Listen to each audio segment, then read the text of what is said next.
Most of you know me, but for those that don't, I'm John O'Meara. I'm the president of the club. Before we get into the meat of the discussion, I wanted to thank our Canton Township partner, obviously a major partner of ours in a lot we do, by allowing us to use the facility here. And by the way, the concessions are open and they do have the beer. So feel free, but not too early because we want to make sure the questions stay online. Secondly, for those as on your way out, there's 2 baskets on either door. Those are this year's cards for Kickers. Again, Pete Stoyanovich, the owner of Kickers, is again one of our partners for 2016 and has graciously given us the discount cards again this year. So feel free to pick those up on your way out and use them. They're quite worthy. With that, that's enough of the fluff. We'll get into the reason. Obviously, you all signed up and decided to come out in the rain, which in February I will take. And with that being strictly soccer related, I'm going to have Pete Alexander, who is the club director, and oh, by the way, I do have to mention, because he made me, that he won State Cup last year, if you haven't heard. Oh, and by the way, he's also MSYSA Coach of the Year. So just in case. But one other thing, again, the club did represent well at MSYSA this year. Ethan Locke, Holly Locke's son, was nominated and won Young Referee of the Year on the male side this year, along with Pete. So this is the second year in a row where Canton Soccer Club has taken home 2 of the major awards from the state. So please congratulate them as you see them, and obviously we are proud of them as well. So with that, we're moving into why you're here. Pete? Thank you, John. I appreciate it. First of all, good evening, everyone. And thank you very much for coming out to tonight's informational meeting about the new U.S. soccer mandates. I'm excited that so many of you have taken time out of your busy schedules to learn more about these changes and to ultimately help us make this as smooth as a transition as possible. Before we start, I do want to reiterate that these changes are not Canton Soccer Club changes. They are mandates from U.S. Soccer that every club in the country must follow. With that said, I know many of you are here because you have questions or concerns, and I am confident that by the end of tonight's presentation, you will have a much better understanding about these changes and what they hold for us in the future. Let me also add that many of us on the Canton Celtics Soccer Club leadership team have players in the club and understand the challenges this transition will present from both a soccer and personal standpoint. These players have developed trust in teammates, formed friendships, and found comfort in their current situations. We are confident that the same trust, friendships, and comfort will emerge in the new teams under the direction and training of our qualified and compassionate coaching staff. I mentioned in a few of my club director updates that we plan to make sure we were on the leading edge of these changes. And in doing so, I can tell you we have researched these mandates from every possible angle and have met with every possible group. It is through this process that we have developed the presentation you are about to see. We're also very proud of the fact that other clubs around the state and even outside of Michigan and around the country have come to look to us for guidance and direction. In fact, many clubs are using this exact presentation that you're going to see today. A couple of examples of that is there are a tremendous amount of clubs we're partners with through MSDSL that are going to be using this presentation that we put together. And I need to give Dan McEvely a ton of credit. He helped me with this immensely. But not only that, we have a club from Lakeland, Florida, Lakeland Football Club. We have IG Soccer Academy from New Jersey. And we also have Club Ohio. And I want to take a minute just to kind of read you one of the emails that we've received as we've been trying to take, I guess, a leading edge in this. Pete, like many clubs, we are wading through the changes and working with our state association and leagues. Even when discussing the U.S. soccer mandates, the state association and league reps often throw their hands in the air in confusion and frustration. Last week, I was the happy recipient of your email update on age group changes, forwarded from a long line of coaches. We are figuring out how and what to present to our club members. I noticed in your email you stated Canton is leading the way, mentoring clubs, and some of the other clubs may be using your presentation you will be sharing with your members on February 2nd. We would very much appreciate seeing such a presentation so that it may help us prepare to do the same for our club members. The reason why I just wanted to share that with you guys is to really let you know that, even though it seems like it's been a long process to get through this, is we have been trying to do everything we possibly can to stay on top of things that are coming from U.S. Soccer, U.S. Youth Soccer, Michigan State Youth Soccer Association, and all the different leagues that we've been involved in. And we're pretty confident that we've got a pretty good plan going forward. To start, though, I do want to apologize up front for what may be perceived as one of my more monotone presentations. If you've seen some of them before. But it is my belief that this presentation should be fully about content and facts. My goal is not to sell you anything. My goal tonight is to educate and to inform. Given that, the following presentation is going to walk you through the U.S. soccer mandates, starting with small-sided format changes, birth year registration, and ultimately what we are doing as a club to implement these changes. So without further ado, stop looking at me and look at that. The first screen, as Dan will kind of slide through that, is how info is being passed down and what's going on with this. U.S. Soccer's trying to align with FIFA, and through that they're passing information down through our youth organizations, ours being U.S. Youth Soccer. Through U.S. Youth Soccer, we're a member of the Michigan State Youth Soccer Association. Ultimately, then through our member leagues, then through to us, and hopefully now giving you all the information that you can then pass on to your sons and daughters. Format changes. Get to enjoy Danny's graphics while I talk. These are all on-field things that are part of these U.S. mandates. So as we talk about format changes, we're going to be dealing with things that are directly related to on the field and the game of soccer itself. Many changes to the small-sided games. Max field sizes, number of players, goal sizes, and new rules. Over the next couple of minutes, we're going to go over all of them with you. Players will be introduced to soccer at the youngest ages, playing 4v4. The field max size is 30 by 20, 4 by 8 goals, 8-minute quarters. Those of you that have the youngest might be aware that we've done things and played 3v3 in the past, 5v5, but that's going to be our youngest ages. From there, they'll evolve to the 7v7 game. This begins at U9 and goes U9 and U10. The field size increases, the goal sizes increase, they go to 2 25-minute halves, and they play offsides. Some of the additional stuff at the bottom of just some of the things that we pulled out from some of the U.S. soccer information that we've received. From 7v7, our players will then move on to 9v9. Again, the field will increase. The interesting thing here is the goals do not. They will stay exactly the same. Stay exactly the same size as 7v7. You have now been allowed to punt. I passed that along before, but I'm going to get into that in a minute. Before we move on, there are no changes at 11v11. So when we move past 9v9, for those of you that are around, the 9v9 and 7v7 really replace 6v6 and 8v8. As part of the presentation, they put together this chart, which really it does a great job, I think, of kind of showing you exactly what the rules are, what the changes are, what the field sizes are. Is there a goalkeeper? Is there not a goalkeeper? What size is the goal, etc.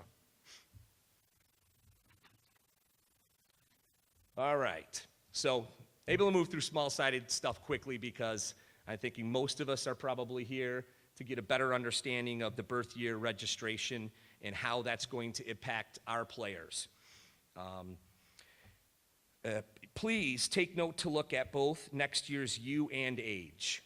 It may get confusing for some of you at times because I foresee that it's going to be something people are going to talk about both. They're going to say these are the U13s, or they're going to say these are the 2010s, or whatever it is. But I think once you figure it out for your own son or daughter, it'll be pretty easy from there. An interesting fact to point out is that it was birth year in the 60s, 70s, and early 80s, until FIFA made the change to August 1st, and we followed suit. A few years later, FIFA switched back, and we, as a country, decided not to. So that's where we're at now, and apparently now they have decided to go back. I do want to point out that people are concerned when you look at that. Can you go back, Dan, please? Sorry. My cue is to flip a page. I picked that page up, so he, he moved. Dan, can you go back? No. Apparently okay. Hey, there it is, almost there. Ah, there we go. Just wanted to point out real quick that as you notice, in our current system, players that, for example, are born in 2004, they're in a split situation. They're at U11 and U12. If you look at next year, our 2004s become U13. This has a lot of concern for those of you that have players that would be U11, thinking that, you know, I'm missing a year. Well, in reality, the truth is they really have to follow the oldest age. So the U12s would be going to U13. So those of you that are in that U11 group would follow that, and then if you go all the way down to the bottom of the page, you'll notice that there is an additional year. It's not just thrown on at the end. There are leagues, all the leagues are taking on a new U19 year. So even though it's perceived that you're jumping up possibly 2 years, in reality, you're just following the next course of action, and once we get into this system, it'll be much smoother. Now I want to take a few minutes to go through each age group individually. And I promise I'll try to take it just a few minutes. Players born in 2010 will be next year's U7s. As we mentioned, they're going to play 4v4. And wanted to bring this group up because our challenge at this group is in creating an effective training environment. So as we look at developing what's going to happen within this group at U7, because we don't want to really have one team with roster sizes over 7 players, they're playing 4v4, you know, how do we create that effective training environment?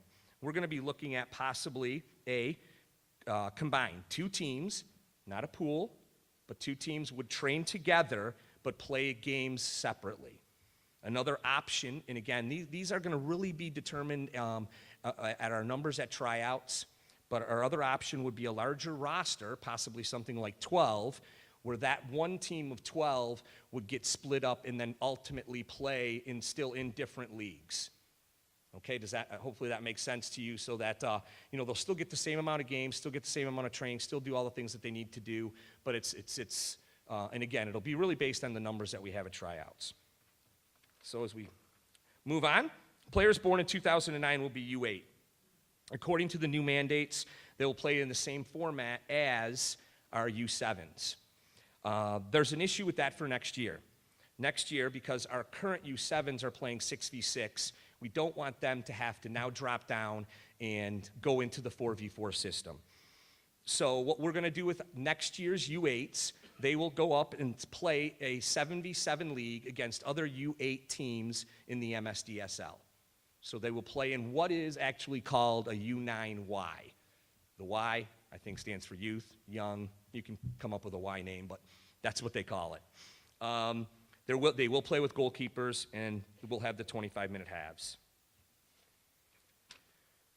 Okay, players born in 2008 will be next year's U9s. Players born in 2007 will be next year's U10s. They will play, same as now, 7v7. There will be an offsides, and there is one major change that I want to point out, which is that bold bit at the bottom.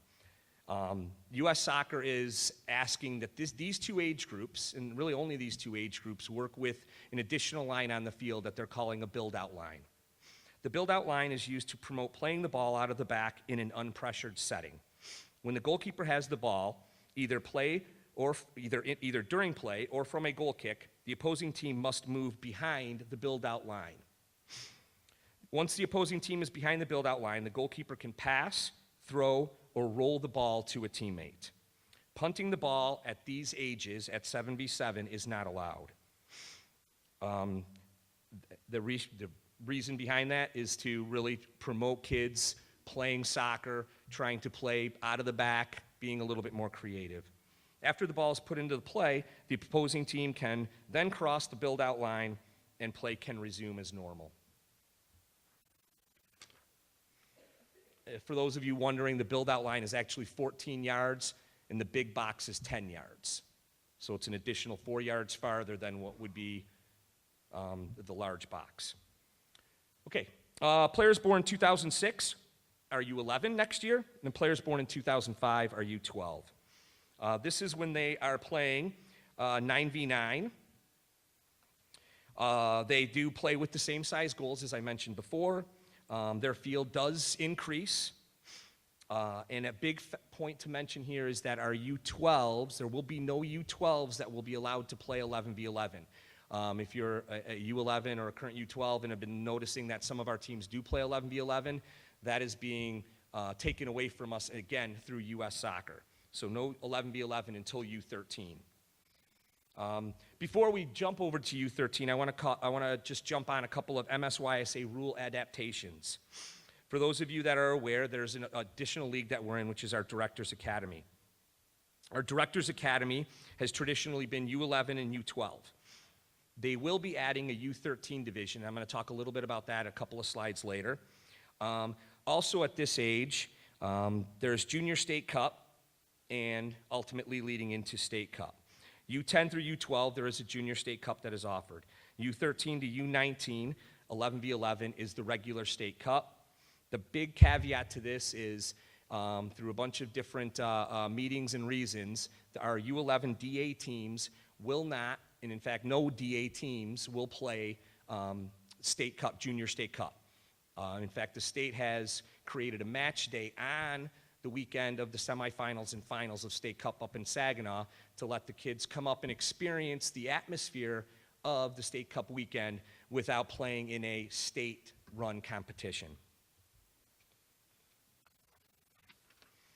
Okay, the next thing is leading, again, following that footsteps of what State Cup implications are.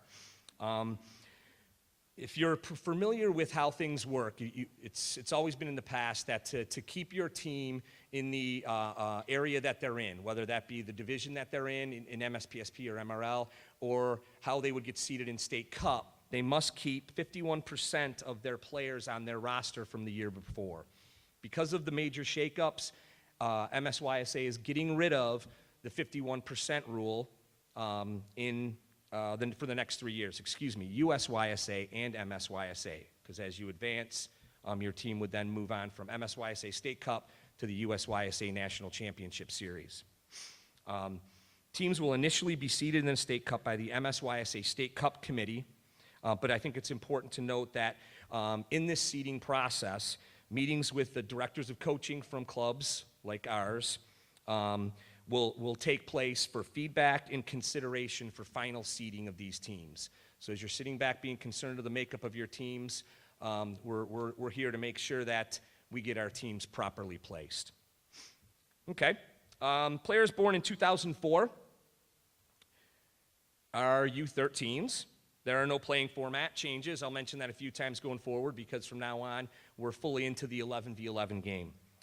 At this league, there are no more MRL or MSPSP divisions. So our teams will play their games with either in their DA league, Directors Academy, or within the MSDSL, the Michigan State Developmental Soccer League. MRL and MSPSP will not begin until U14. Speaking of that, players born in 2003 will be U14. Again, no playing formats. Teams will be placed in MRL based on this year's 2015-2016 U12 DA Cup results. It's important to note because, again, the oldest kids take us up that 1 year. Basically, it is really the same as 12s going to 13s. Okay, players born in 2002. This is the heart of our conversation, and I know it doesn't necessarily affect all of you, but I really want all of you to be aware of what's going on at this age group. Those of you that have had kids that have gone through the U14 age group probably can recall that, while some kids were in 8th grade, some kids were in 9th grade. Well, that's the current problem for our U15s now. I don't want to say current problem, it's now and going forward.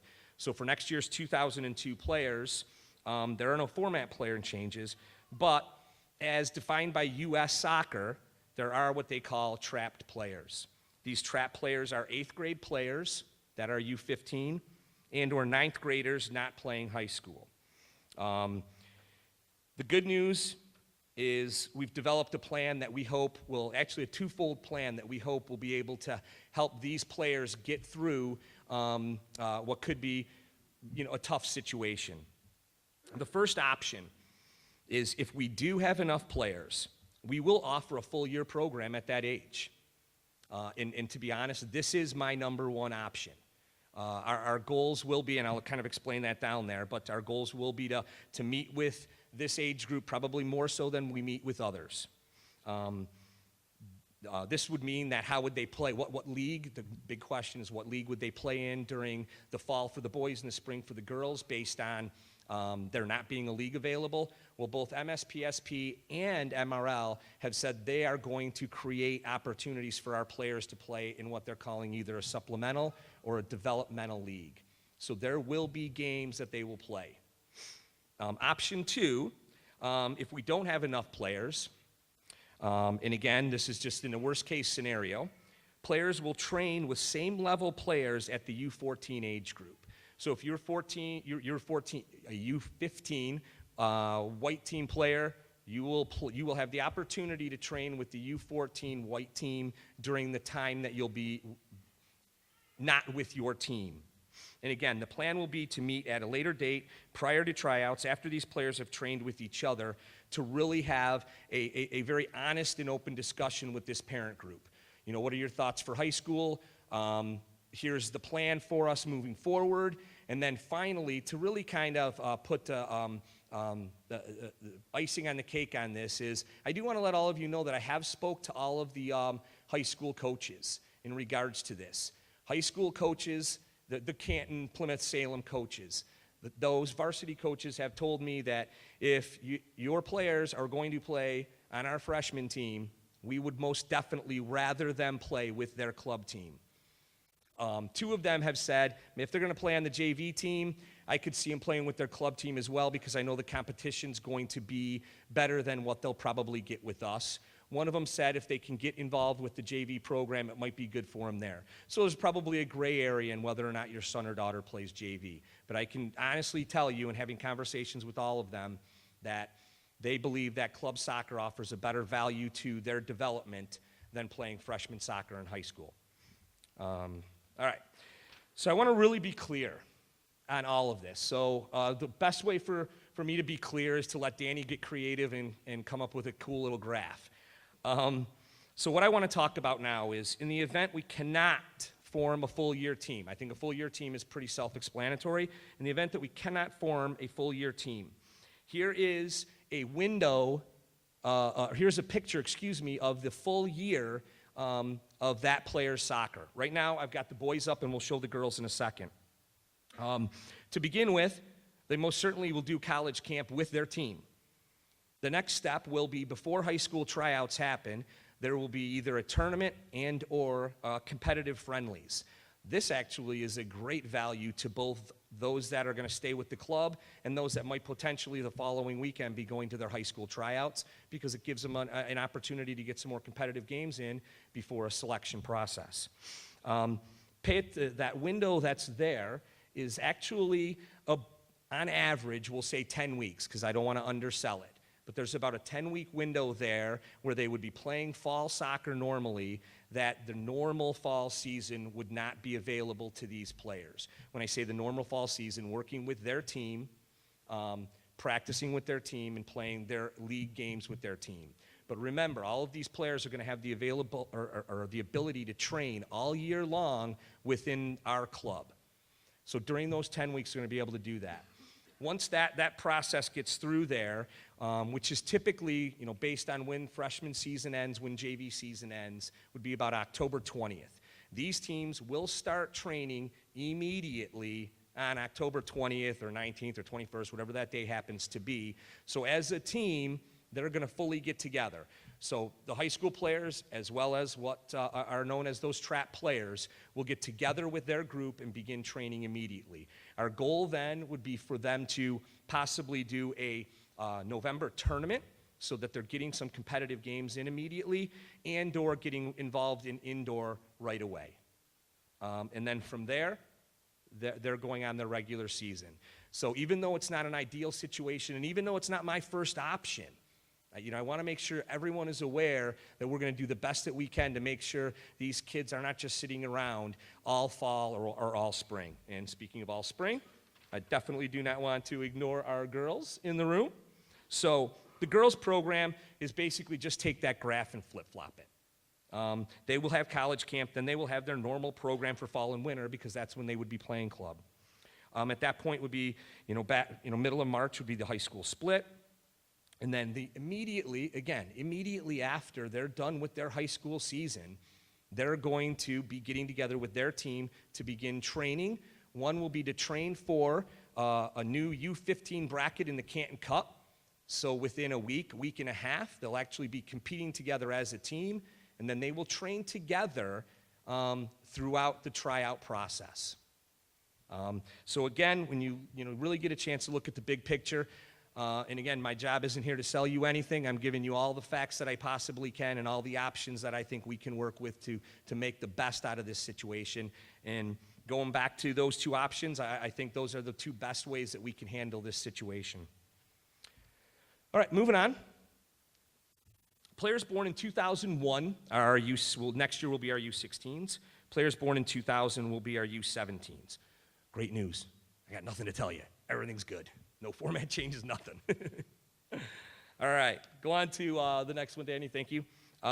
Players born in 1999 will be next year's U18s, and players born in 1998 will be next year's U19s. This, again, is one of those unique situations, but it's not unfamiliar to us. Again, our U18s, have some of these same problems. For next year, players born in 99 that are current sophomores will play U18 for the 99s. Players born in 99 that are current juniors may be selected for the 99s or the 98s, and that is a staff/coach decision. Players born in 98 will play U19. That's a requirement. And just to reiterate, this U19, everyone say it's new. MRL's got a U19 division already sorted out, and MSPSP does as well, right? So everything just kind of pushes up from 18 to 19. Okay, now what are we doing? Well, I think the biggest thing that I want to talk to you about is how we're moving forward to really get these implementations in place. I mean, we can talk a ton, we can put together great programs, but if we don't have some actions behind it, it's not going to mean a whole heck of a lot to everyone. So what I want to talk about is our plan moving forward beginning immediately. And when I mean immediately, this winter. It is our goal to get these birth year teams together. So we're creating age group specific training. We are planning for each age group between now and the end of March. When I say now, it'll start about the end of a second week in February is I think our first one. And that schedule is getting finished, and if it's following my time frame, that'll be up online tomorrow. But it might be a day or two after that. In the spring, we're looking to hold at least 2 to 3, I'll be honest, probably 2 to 3 additional trainings. And then to end the year, you're all probably familiar with our open practices that occur right before tryouts. Those will be based on your the new teams, the new ages. So if you're a 2002, those last 2 trainings, you're going to be training with all the 2002s, and so on. Our goal is to give between 7 to 9 sessions prior to tryouts to better help the coaches as well as get the players acclimated. I want to just throw out something too, because someone's going to say, oh my gosh, you set up a time, I can't make it, or we can't be there, or this is going on. Well, understand, when we're based at certain points putting 2, 3 age groups together, 4 or 5 different coaches, 4 or 5 different teams, family schedules and all of that. We're going to do the best that we can to try to accommodate and get as many of our players there, but just understand that the schedule is going to be a bit trying, especially once we get into the spring. We're pretty confident. We've got a good plan for the winter, but the spring schedule will be the best that we can make happen. Okay. Drawn to a close. So I have some questions I'm going to add or throw out there and just answer, I guess, frequently asked questions. After this, I am going to encourage anyone that has any questions to go ahead and ask. But we got a little bit of time. I just want you to think, as you're thinking about this, hopefully I've answered most of them, and I'll answer even more here. But given the size of the audience and what's going on, need you to keep your questions to a more general topic. If you kind of have to start with, well, my son or daughter, then maybe I'd rather you just maybe give me a call, give your TD a call, talk to your coach, and we can kind of sort it out from there. But if you have some general questions, we'll take those. But let me go through some frequently asked questions with you guys first. The first one, I hope, says, can my son or daughter play up? Yes, just as you currently can now. However, and it's been a loose policy, but it's been our policy, play-up requests must be approved by your technical director, which would be either Ian Jones on the boys' side or Bill Joker. Play-ups are club, coach, team-driven, not parent or player-driven. There will be an online form for you to fill out that will go directly to your TD. So to streamline the process, if you're really interested in trying out up, there'll be a form that you'll be able to just fill out, and it'll go directly to your technical director. Next one. Well, yes? How, if they do, let everybody know, how will they be placed? Hang on. There's the follow-up to that a lot of you are asking, will be asking. Yeah, can I actually had that question. So, but thank you. Hopefully I'll answer it on question number 3. Okay, will tryouts be handled the same way? Can anyone tell me when tryouts are? Father's Day weekend. Did you guys notice that last year was one of your only reprieves that I can ever remember that it wasn't Father's Day weekend? And you would be right if the question was, when is the selection date? Tryouts happen all year round. That's never changed, right? We're constantly working with your son or daughter. We're constantly in that evaluation process. So we're confident, and we hope that by the time we get to tryouts, we are well ahead of the game in understanding the players that are in our club. And that is not going to change for this year, even though it seems that things are going to shake up as much as they are. We're staying on top of making sure that we follow that same type of process. Our staff has already, in fact, been working on the potential pool of players for each age group. Now, I made a comment similar to that, I think, in one of my things, and everyone kind of got up in arms and said, oh, my son or daughter's already been placed. No. We're looking at that full pool and making, evaluating those players that are currently in our club.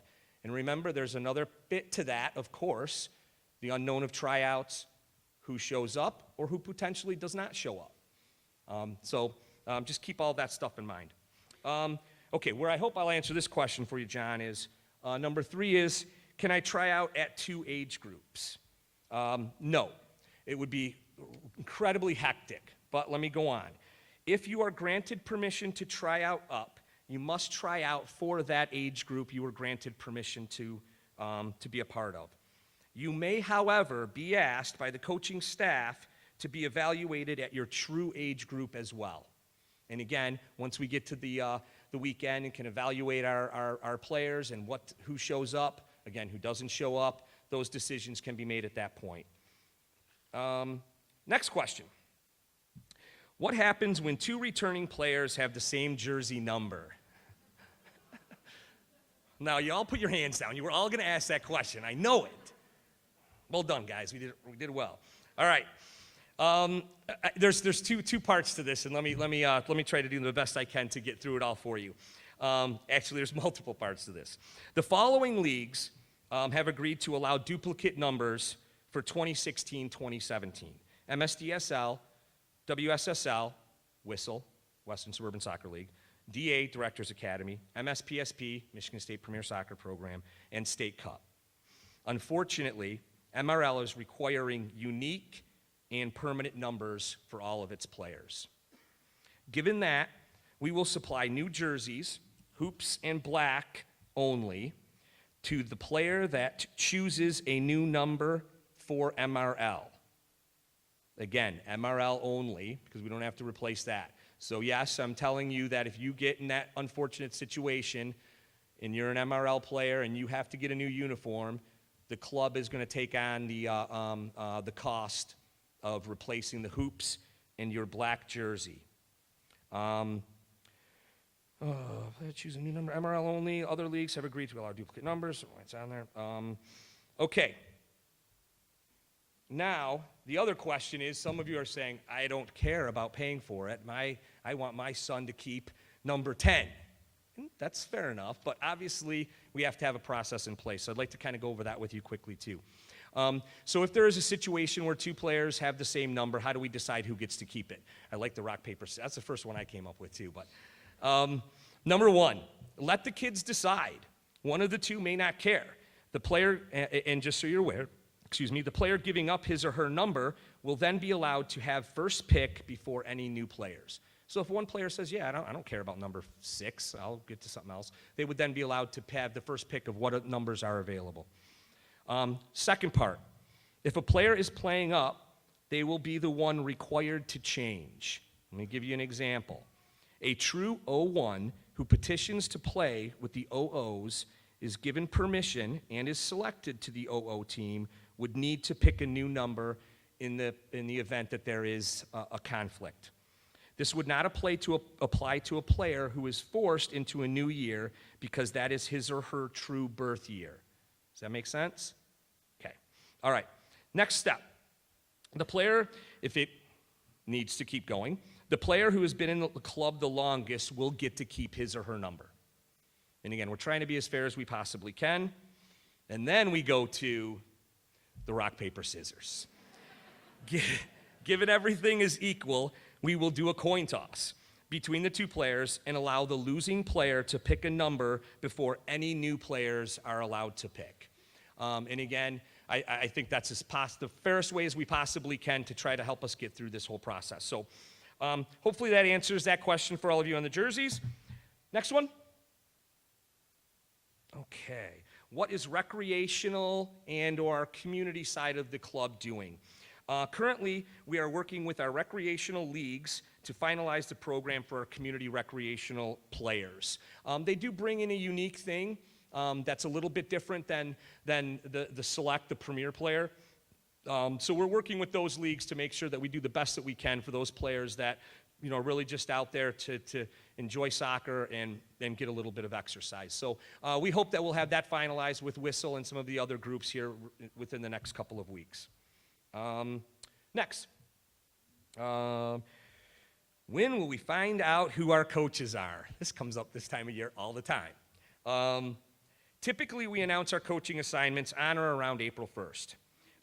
We do want to make a little bit of an adjustment this year, based on all the things that are happening and all the different ways that the team dynamics are potentially changing. Our goal is to announce all black team coaches as soon as possible. All right, so that would be our first team, and kind of explain why. Why? Because by having those coaches in place early, they can immediately begin working with their TD, organizing their specific pool of players, as well as spring and pre-tryout trainings, right? So we can have that person that will be in charge of that first team in the age group really take a lead as we kind of massage through and get the other coaches put into place. Okay.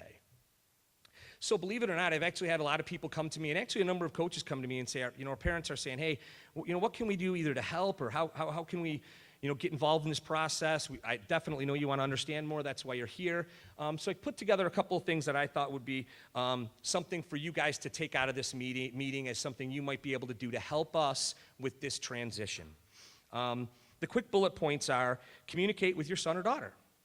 Understand the possible effects. Trust us, count on us. I know that sounds pretty bold, but I'm hoping that we put you in a position that you can do that with us. And then finally, be positive. So for number one, communicate with your son or daughter. Let your son or daughter know that, yes, this will change your team, but it will give him or her an opportunity to play with and get to know new friends. Understand the possible effects. These changes could affect the placement of your son or daughter at tryout time. And I need that to sink in a little bit, and I'll kind of give you an example. Example, a player on a black team that is required to move up may not get offered a spot on the new black team. There are many reasons for this, but most important thing to remember is that your son or daughter did not somehow become a worse player. That may be one of the first things they say, oh my God, how could I not? It may be size, it may be all kinds of different things that are a part of this decision. But they did not all of a sudden forget how to play soccer. If this is the situation, the best thing any player can do is to continue to work hard, stay positive, and stay focused on their goals. Whatever those goals may be, to play high school soccer, play college soccer, or just to get back on that black team. Okay, the next one. Okay, where do we go? Trust us? Yeah, you jumped ahead of me there. Our goal here was to give you our plan and a direction to move forward. Our next step is that we will have a page on the website called U.S. Soccer Mandates. With this presentation, the play-up request form, age group training dates and times, and any other information, whether it be past or in the future. From this point, we will communicate any changes via email and post them on that page. And finally, be positive. We need to help our players embrace these changes and not treat them as a hurdle. All right. I'm done. Thank you very much, but I do want to give you some time to ask questions. But you can clap first if that's what you felt. Oh, there you go, yeah. I'm so bad. If there are questions, if You want to have him walk up? Yeah, if you could come over here, that way we can use the mic in here. And just to go back to the uniform thing, just so everybody understands, those that are in leagues that will allow the duplicate numbers this year, they will be duplicate numbers unless you want to purchase a new one. So that will transition in the following year. Again, that'll be our first year in our next cycle of uniforms, and that was the way of getting out of having to purchase new uniforms, either by you or by anybody else. And that's most teams. It's just the MRL teams will make the switch this upcoming year. Is that clear? Because I know everybody's thinking, but they can start thinking of their numbers and what they want to do for the next year. All right. Hi, I just had 2 questions about the winter and spring age group trainings. You said the schedule was going to be out and they would start the second week of February, which is next week, and many of us are going to Disney. Yeah, okay. Sorry, if I said the second week, I actually, after, I should have just been I was hoping you after meant, like, Disney. the 4th. So what's going to end up happening, just to give you a quick rundown, is we want to get the high school girls started right away. They'll start the last week and a half or so of February, so that we can get them in before they start high school tryouts, and then the rest of the club will have a date. They'll have once a week, basically throughout March. Okay, and my second question, in the spring we tend to notice a lot of players from outside of our club showing up at our practices. For the age group trainings in the winter and spring, will players that are not part of the club be invited?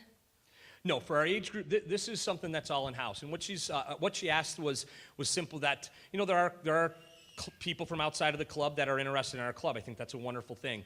And we will occasionally say, yeah, come on out, and we need to do a little bit of background on that. We typically will talk to the other coaching staff from the other club, and myself will talk with their director. But for these age group training, these are going to be just our players. Now, yeah, go ahead. No, that's all. Okay. Yeah, you're limited to 2 questions, so good. I'm just kidding. I just have one. If you already said this, I showed up a little late, so you may have covered this. But have you identified and summarized a list of the potential positives of these changes?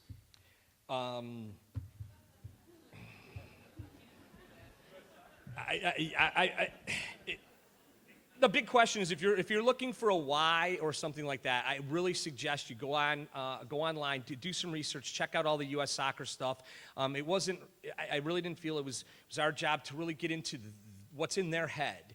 They've got all the things online, and I really would encourage you to go ahead and just check it out. For us, they're telling us we got to do it. We're trying to figure out the best way that we can do it to make it as positive an experience for our players and families as possible. And there's probably, about 250 people in here that have 251 different variables, opinions on everything. So, again, it's happening.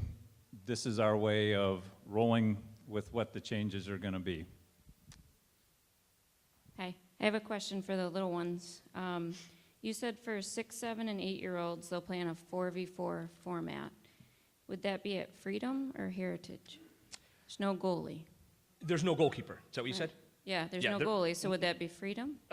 It potentially could. It just depends on, we move our fields around so much. It depends on what the township has. So yes, typically our youngest players have been at places like Freedom, but that doesn't mean that they may not end up at another site just because whatever our numbers happen to be, and moving goals around, and it's going to be a challenge for us, but I think we're ready for it, and we'll definitely make it happen. The next question is, will players have an opportunity to dual roster? On 2 different. So could they play on the lower team but be able to pass card up? Oh, absolutely. None of the rules that are currently in existence are changing as far as those pass cards, right? Format changes, and obviously those things are changing. So no, if you're a 2002 and the 2001s need a guest player, could very easily guest play up. And then the last question I have is when you showed the slides for particularly the 2002 group, it showed the boys having an indoor season. Would that be the plan for the girls as well, to play a winter indoor session? Yeah, it's actually in my notes. I might have glossed over, but yes, they absolutely It just would. wasn't on the slide, so Okay. I wasn't sure if that That was... is all Danny's fault, though. Okay. Good to know. Thank you. Yeah, no problem. But yes, they absolutely would do the indoor stuff. Yeah. And for that reason, the girls, since they go from the fall through the winter, they're kind of in that indoor session and probably playing with the league or something already, and that's probably why it isn't up Usually by the there. end of We're October. assuming that's kind of going on as it is now, and then it's what do we do with that little bit of extra time going forward. Hello, Pete. My question is, I noticed that you, for those fall birthdays who are quote unquote the older kids in their class, because maybe they were born September through December, and with kindergarten, you have to start in September now. You said that they would be either playing in the U99s could be U99 or U98. Now, do you anticipate, the way that I'm kind of seeing is that perhaps a problem of enough kids, because all those kids would be going off to college, I would imagine. So is that one of the reasons? And that's a great question. So the dynamic that we have at U18 right now is exactly what we're really going to have at U19. We have that current situation. And in fact, unfortunately, we lost our boys team that would be U18 right now because of some of those exact situations. So it doesn't change a lot. We're going to have to look at every tryout, as individually and specific. So depending on what happens at that tryout, and then once we get through this first year, it'll fall into the same kind of thing that it is now. Those kids will end up being together, because it's that unique year with the 99s that are juniors and the 99s that are sophomores. But once the team is established and move forward, it'll just continue to move forward like it does currently. Does that make sense? Yes. Okay. Slowly. Good. No, but okay. So I would assume then this is kind of a unique thing for this year, then, that the U99s could potentially be moved up to the U98 because those kids, that team is gone, those kids are off to college. Unique to For this year. that reason, and/or they petition up and are, given permission to do so. They'll be just like any other. But yeah, there could be additional openings because of the college thing. So yes, that could be, a situation. But they still have to go through the process. And just real quick, someone was asking about 4v4 and where it would be. Dan has informed me now that he is confident that the 4v4 groups are going to be at Indy. Not really sure how we're fitting all that in there, Danny, but I'll pass the message along. Yeah, good point. It's 20 by 30. We can fit 60 of them in an 11v11 field. Anything else on this side? Otherwise, I'll move over to the other in case nobody wanted to walk. I was curious, let's say you have a U whatever group, and there's two different ages within that are getting broken apart now, like 00 and 01. How do you determine what that new age group is going to be playing in as far as the league? Because some are in MRL, some are not, some do state cup, some are. Where do they jump in? Do they go back to where the younger one was? No, or the older one that's a was? great question. So basically what she's trying to say is, okay, if the team completely changes, what league do they end up in? And that's going to be our job, myself, our technical directors, and our coaching staff, to really take a look at what the new makeup of those teams are and try to place them appropriately. We have the ability now, if you're familiar with MRL, there's been, I don't want to say strict because it hasn't been strict, but they typically will say we're only going to allow 8 teams in an age group to go. I was just in an MRL meeting in Baltimore. They said they're going to encourage the states to push more teams into MRL if they feel that's an appropriate spot for them. So the leagues are being flexible with us, which is awesome. And MRL in particular, for those that will be, the way it's going to work, I'll pick an age. The current U14s playing MRL are playing for the U16s spot? Yes. So they've already said how each of the things will jump within that league. And then MSPSB, DA, and all that will basically be based on the coaches and the director's decision as to what the makeup of that team is. So.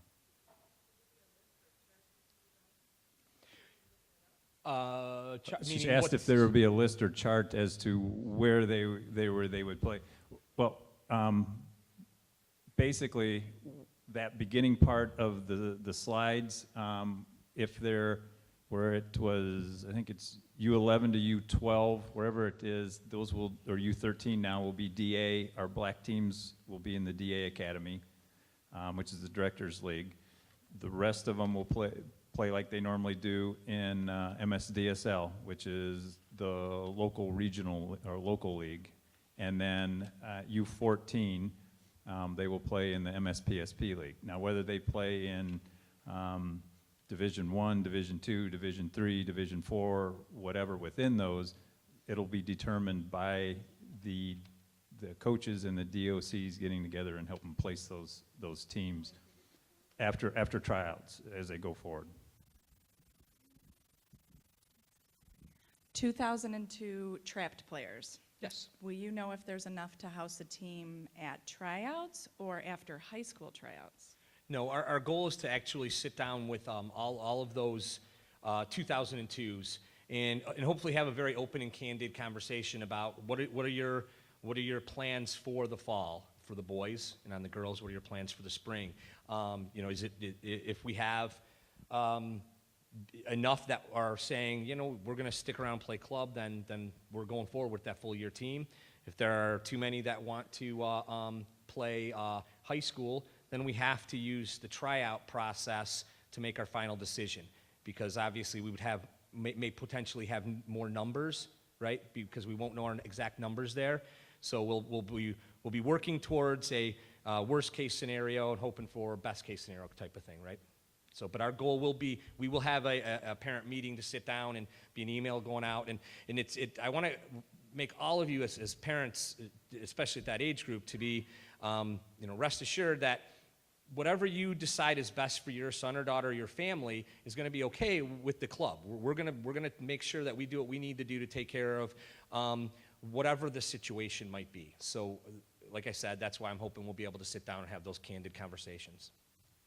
And regardless, that team, whether it ends up being the full year or they can't form the quote-unquote full year, it'll still be that first team, second team, third team as it goes. So the idea is, what do you do with that window if they can't form enough kids to play in that quote-unquote full year? the other piece is the leagues that they play in the fall do not affect any of the positioning that they would normally as a U15. U15 is a seasonal league by all the leagues. When Pete mentioned that MRL and MSPSP are forming these basically supplemental leagues, they'll go play, and that's all very well and good. It's to give them competition. It won't affect their positioning in the spring. Yeah, and that's for the boys' side. There's a unique opportunity, too, on the girls' side, actually, that the boys don't have, is that they could potentially play all year long if they're an MRL team, because other states play at different times. So those are options we're looking into, too. We're just not as clear as to how that, would work, moving forward. But yes, they could potentially play full year MRL. I just wanted to kind of touch on someone who asked something about U17, 18s, 19s. So right now you have like U16s who, some are going to be 17s, and you said there's no movement there, but then some are going to be 18s. It becomes a numbers, is a kid who's going to be moved up to an 18, is there going to be enough for two teams? I mean, have you looked at the numbers? And it goes to the 19s, when they get to a 19, is there enough numbers? Because some are, seniors, some are juniors. So Yeah, absolutely. And if I wasn't clear, it really is that same issue that we have. And it's unfortunate that we actually did lose our U18 team this year. So you're gonna see similar situations at U19 that we do right now with U18. But our U16s, if you look at how it's going to work out, our U16s are going to be the 2001s, our 17s are the 2000s, and when you move into that next group, all we're basically doing is kind of following in line with other clubs and other leagues that are saying, your 99s, if they're sophomores, they need to be playing with your 99s. They can still petition to play up, but our goal is going to say to that, it makes a lot more sense for their development and the way that they're moving through the club to stay there. Players born in 99 that are current juniors could potentially be selected for the 99s or the 98s. And again, they're going to have to go through that full process.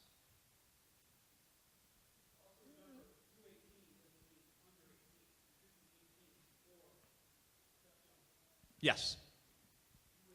Yep. Yeah, exactly. Anybody else on Because this now it's side? birth year. You could turn 18 in the middle of the year. By the way, if you're in the middle, you're going to have to shout. Turco can shout anyway, so.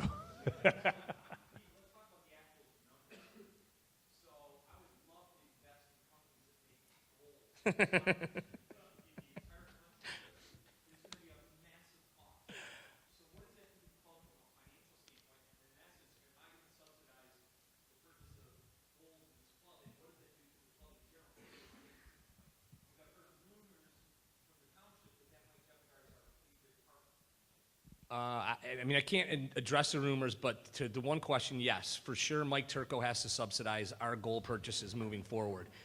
But seriously, we do have time to do that. U.S. Soccer is not saying, they want us to show progress towards moving to these new goals.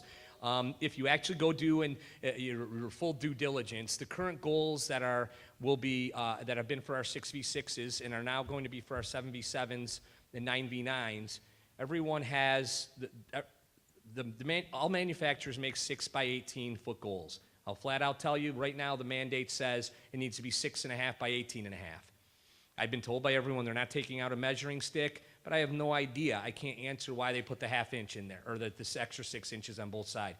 So to answer your question, no, we're not going to go out and try to raise fees by a ton just to make sure we have all the correct goals in place. Our goals through the leagues will be 100% that each side of the field will have the same size goal. Well, I mean, Daryl may do a little bit different with the tournament, but that you still don't have to worry about that coming out of your pocket. But for the leagues, that's why I said leagues, we're going to make sure they have the same size, and there is time for us to go there. By the way, we're not raising your fees to take care of the goal. No, what I wanted to say, so from the tournament standpoint, we're pretty lucky with the income that we have. The tournament buys all of our goals. The tournament will be what is going to make and buy all the new goals.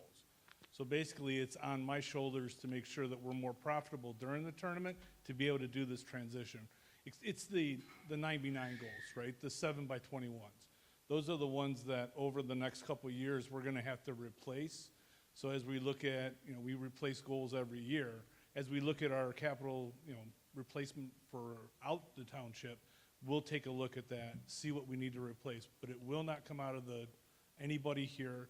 It'll come out of the tournament for all of our goals, as always. Thank you, Daryl. For those of you who don't know Daryl Noel, I don't know how you wouldn't, but Daryl is our tournament director, as well as having a few kids in the club. At the OT. Yes.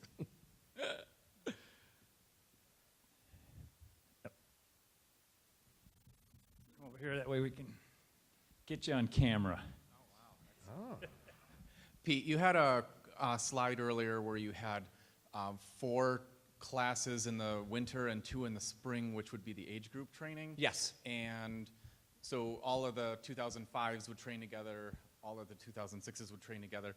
Would that be regardless of what team they're on now, and would it also be regardless of what color team they're on? So would you have, if you have 5 teams, would you go black all the way to silver training together for a given age? Yeah, that's going to be the goal, is to get all the kids together so that they can get to know one another. And obviously, they're at tryouts, they're going to get divided out, however they end up getting divided out. But with the potential to have changes and so many kids moving from team to team, our goal is to really have those kids get together. They'll be with a number of coaches. Those coaches can change so that we're getting a lot of different eyes on them, and really giving them the best opportunity to become familiar with some players they might not know, and then also have more staff out to kind of watch and evaluate. Okay, and would these be different times in addition to their normal twice-a-week trainings, or would they try to squeeze it in? That's a in great place question. of- I probably should have mentioned, as we move into the March 1, our goal is that, obviously, we have very limited resources at High Velocity. So you're going to continue to have, through those 4 times in March, you'll have your 2 practices a week, but one will be your regular time with your team. The other time will be one of those age group training times. And again, we'll have that schedule out momentarily. What is the reason they're moving to exclude DA teams from junior state club? Well, we sat down with MSYSA, and they really made a big push to say we're not going to keep scores. We're looking at this as a developmental league, and the only caveat to that is that there's got to be some way that we can get teams into MRL out of DA. So this year, it's the U12s play that DA Cup as part of their schedule, and the next year it'll be the U13s. They wanted the U11s to continue to have a league that didn't keep scores, was based around development, and they came up with these match days to give them the experience of going up to Saginaw and experiencing it without having the competition of a statewide event.